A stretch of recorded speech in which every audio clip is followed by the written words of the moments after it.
vill du? Vad är det du vill? Egentligen, tala om för mig vad du vill. Har du fått damp eller vad är det? Jag har fått en damphund.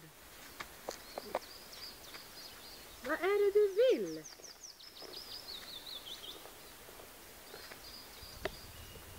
Vad vill du? Hämta snöret istället.